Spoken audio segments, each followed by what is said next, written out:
मैं आनंद कुमार और आप देख रहे हैं जनमन की बात। जनमन की बात में आज बात करेंगे भाजपा की।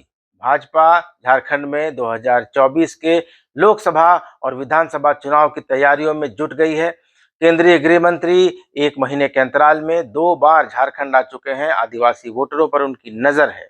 करेंगे इसकी बात, लेकिन पहले चैनल को सब्सक्राइब कर लीजिए, वीडियोस को लाइक कीजिए, शेयर कीजिए और कमेंट के जरिए मुझे बताते रहिए कि मेरे वीडियोस आपको कैसे लग रहे हैं। तो शुरू करते हैं जनमन की बात। 2024 के लोकसभा चुनाव के लिए भाजपा ने कमर कस ली है। पिछले एक महीने में केंद्रीय गृह मंत्री अमित शाह 2 बार झारखंड दौरे पर आ चुके हैं। पहली बार 7 जनवरी को उन्होंने चाईबासा में विजय संकल्प रैली की थी और दूसरी बार देवघर में 4 फरवरी को उन्होंने रैली की। उनके निशाने पर मुख्यमंत्री हेमंत सोरेन हैं। चाईबासा में उन्होंने हेमंत सोरेन के भ्रष्टाचार, सोरेन परिवार के परिवारवाद और संथाल परगना में बांग्लादेशी घुसपैठ, आदिवासी लड़कियों के साथ मुसलमानों द्वारा शादी किए जाने के मुद्दे को उठाया था। साथ ही सरकारी नौकरियों के मुद्दे को भी उन्होंने छूने की कोशिश की थी और कमोबेश यही बातें उन्होंने देवघर में भी कही। साथ में एक मुद्दा और जोड़ दिया, जामताड़ा के साइबर क्राइम का। भाजपा झारखंड में आदिवासियों पर डोरे डाल रही है। देवघर में अमित शाह ने बजट में इनकम टैक्स में छूट की बात कही, आदिवासियों के लिए एकलव्य मॉडल स्कूल खोलने और वहां 38,000 शिक्षकों की बहाली की बात कही और यह भी कहा कि अगले 1 साल तक देश के 80 करोड़ लोगों को मुफ्त में अनाज मिलेगा। उन्होंने द्रौपदी मुर्मू को राष्ट्रपति बनाए जाने की बात कहकर संथाल आदिवासियों की भावनाओं को, संवेदनाओं को छूने की भी, टटोलने की भी कोशिश की और यह भी कहा कि झारखंड में घुसपैठियों की संख्या बढ़ रही है और यहाँ आदिवासियों की संख्या 35% से घटकर 24% रह गई है। हालांकि तब अमित शाह ये भूल गए होंगे कि झारखंड बने हुए 22 साल हो गए हैं और मात्र कुछ सालों को छोड़कर यहाँ करीब करीब 18 साल तक बीजेपी का ही या उसके गठबंधन सरकार का ही शासन रहा है। बहरहाल, भाजपा लोकसभा सीटों को लेकर कितनी गंभीर है, इसे इसी बात से समझा जा सकता है कि केंद्रीय गृह मंत्री अमित शाह एक महीने में 2 बार दौरा कर चुके हैं। झारखंड जैसे छोटे राज्य में जहां लोकसभा की सिर्फ 14 ही सीटें हैं, इतनी गंभीरता का एक मतलब यह भी लगाया जा सकता है कि क्या आजादी का अमृतकाल 2024 के लोकसभा चुनाव के बाद कहीं भाजपा के अमित काल में तो नहीं बदलने जा रहा है। क्योंकि जैसी मेहनत आज अमित शाह करते दिखाई दे रहे हैं, वैसी ही मेहनत 2014 में नरेंद्र मोदी भी कर रहे थे, देश भर में घूम रहे थे, रैलियां कर रहे थे। आज वैसा ही अमित शाह भी कर रहे हैं। लेकिन सवाल है कि क्या भाजपा 2019 के अपने प्रदर्शन को 2024 में दोहरा पाने में सफल होगी? यह सवाल अब हर जगह पूछा जा रहा है, सिवाय गोदी मीडिया के, क्योंकि गोदी मीडिया में इन सब सवालों के लिए कोई जगह नहीं है। लेकिन भाजपा के खेमे में बेचैनी है। एक तरफ बिहार के शिक्षा मंत्री चंद्रशेखर ने रामचरितमानस की चौपाई ढोर गंवार शूद्र पशुनारी सकल ताड़ना के अधिकारी की जो उक्ति को एक बोलकर जो चिंगारी उड़ाई थी, वह अब उत्तर प्रदेश पहुंच गई है। वहां सपा नेता स्वामी प्रसाद मौर्य ने भी इस चौपाई को लेकर विवादित बयान दिया और अब मानस के सुंदर कांड के पन्ने फाड़े जा रहे हैं और उसकी प्रतियां जलाई जा रही हैं। और अब विपक्ष, खासतौर पर अखिलेश यादव ने इस मुद्दे को लपक लिया है और अब मांग हो रही है कि मुख्यमंत्री योगी आदित्यनाथ एक बार इस चौपाई को अपने मुंह से कहकर इसकी व्याख्या कर दें। तो ऐसे में कट्टर हिंदुत्व की राजनीति करने वाली भाजपा पर यह मुद्दा अब इतना भारी पड़ रहा है कि आनन फानन में गीता प्रेस गोरखपुर से रामचरितमानस की लाखों प्रतियां छपवाई गई और उसे उसमें जो वो चौपाई थी जिसमें लिखा गया था कि सकल ताड़ना के अधिकारी, उसको बदलकर सकल शिक्षा के अधिकारी कर दिया गया। लेकिन अब इससे दलितों पिछड़ों के बीच यह संदेश चला गया है और उनके थिंक टैंक जो है, उनके विचारक, चिंतक और नेता अब उन्हें ये समझा रहे हैं कि जब हमने आवाज उठाई इसके बारे में तो चौपाई का अर्थ बदल दिया गया, नहीं तो इतने सैकड़ों सालों तक यही चलता आ रहा था। तो इन सब बातों से अब बिहार, यूपी और झारखंड जैसे राज्यों में यह संदेश तो चला ही गया कि भाजपा अगड़ों का पोषण करती है, उन्हीं की हिमायती है, उनकी समर्थक है और अल्पसंख्यकों और दलितों पिछड़ों की वह सिर्फ बातें करती है, उनके कल्याण का कोई काम बीजेपी नहीं करती।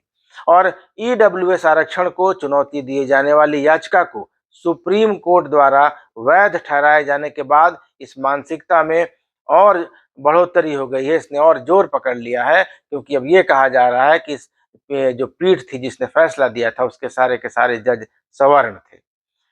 तो इसके खिलाफ जो है महाराष्ट्र, बिहार, छत्तीसगढ़, झारखंड और उत्तर प्रदेश में मंडल कमीशन का जो जिन्न निकलकर बाहर आया है उसने भाजपा के हाथ पैर फुला दिए हैं। आरक्षण बचाने का आंदोलन भी जोर पकड़ रहा है। बिहार में जातीय जनगणना हो रही है।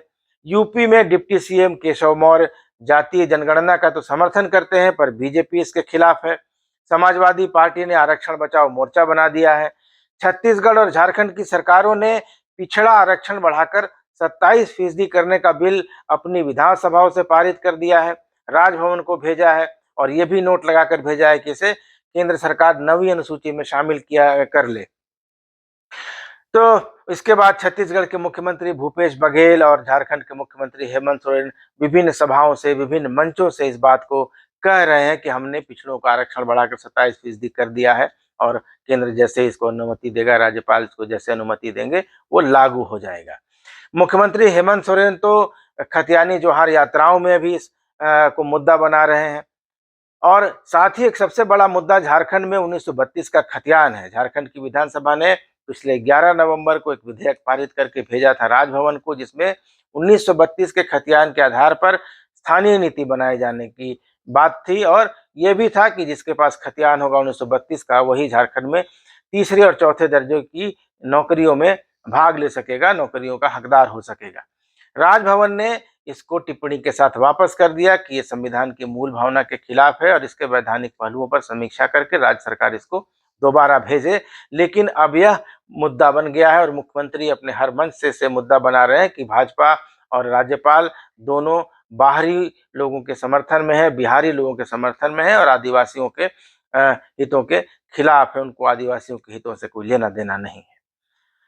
तो ये सारा जो शुरू हुआ है वो नीतीश कुमार के एनडीए छोड़ने के समय से ही इसमें थोड़ी तेजी आ गई है।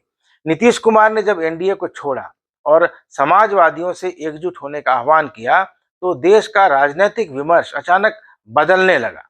हताश और निराश विपक्ष में अब एक नई उम्मीद, नई ऊर्जा और उत्साह दिखाई देने लगा और नीतीश, तेजस्वी यादव, अखिलेश यादव और हेमंत सोरेन जिस तरह से एक साथ दिख रहे हैं कहीं और कभी उनकी भाषा एक जैसी है, कभी मंच एक जैसा है, तो वे सब अगर मिल जाएं तो भाजपा को सबसे बड़ी पार्टी बनने से भले ही नहीं रोक सकें, लेकिन वो भाजपा की सरकार बनने से रोक सकते हैं, ऐसा संभव है। क्योंकि आपको याद होगा कि 2004 के लोकसभा चुनाव में यूपी, झारखंड और बिहार यह काम कर चुके हैं जब इंडिया शाइनिंग का बोलबाला था और इंडिया शाइनिंग के नारे के तहत चुनाव हुआ था। उस समय अटल बिहारी वाजपेयी की सरकार को इन तीनों राज्यों से 69 यानी 69 सीटों का नुकसान हुआ था। 1999 के चुनाव में इन राज्यों में 91 सीट जीतने वाली भाजपा 2004 में महज 22 सीटों पर सिमट गई थी और अटल सरकार रिपीट नहीं कर सकी थी। 2019 के पिछले चुनाव में यूपी, बिहार और झारखंड से भाजपा को कुल 134 सीटों में से 115 सीटों पर विजय मिली थी। अखिलेश यादव, नीतीश कुमार, तेजस्वी यादव और हेमंत सोरेन मिलकर इस संख्या को आधा नहीं तो बहुत हद तक कम कर सकते हैं।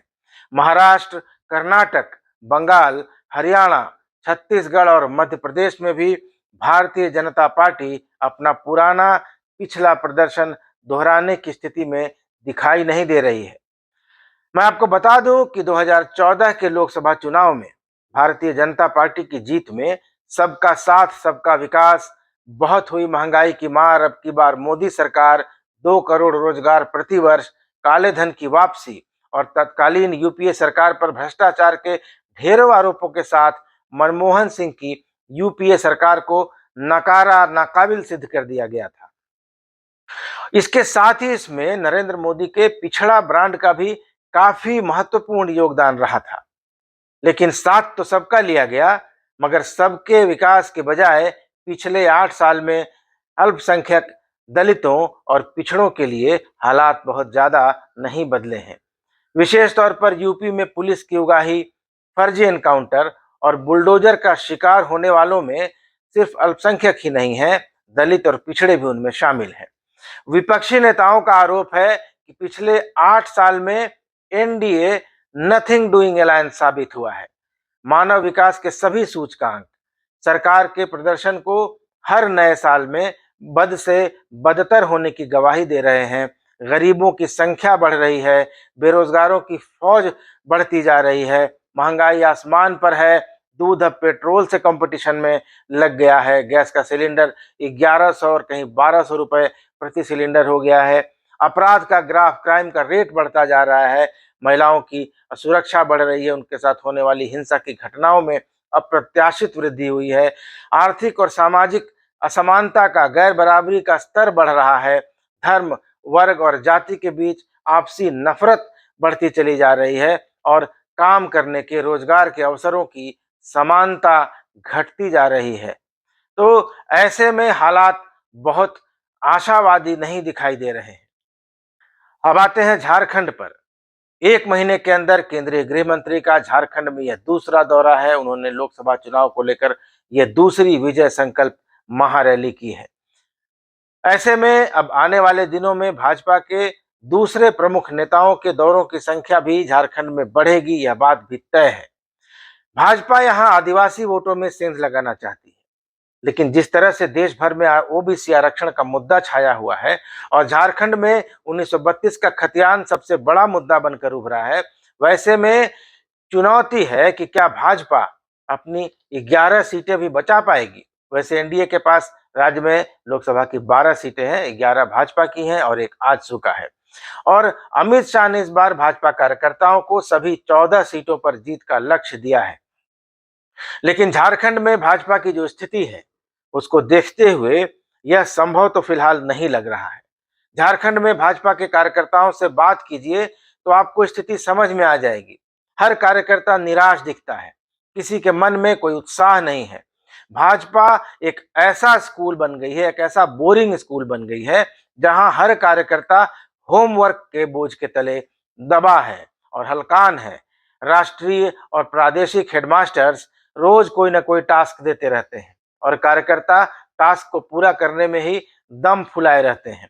अभी हाल में ही कुछ भाजपा कार्यकर्ताओं से बात हो रही थी तो सब अपनी अपनी परेशानी बता रहे थे।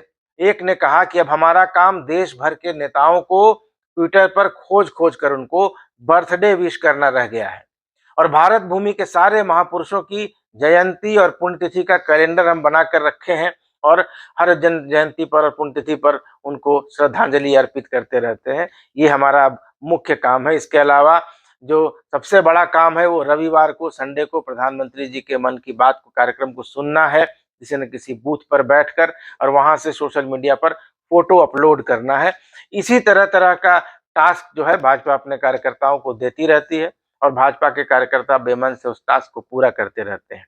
जनता से, कार्यकर्ताओं का ही कहना है कि जनता से वे कट गए हैं, जनता के पास नहीं जा पाते, उनके पास जनता के सुख दुख में शामिल होने का, उनकी बात सुनने का वक्त नहीं रह गया है और सारी की सारी राजनीति ट्विटर और दूसरे सोशल मीडिया प्लेटफॉर्म्स पर हो रही है।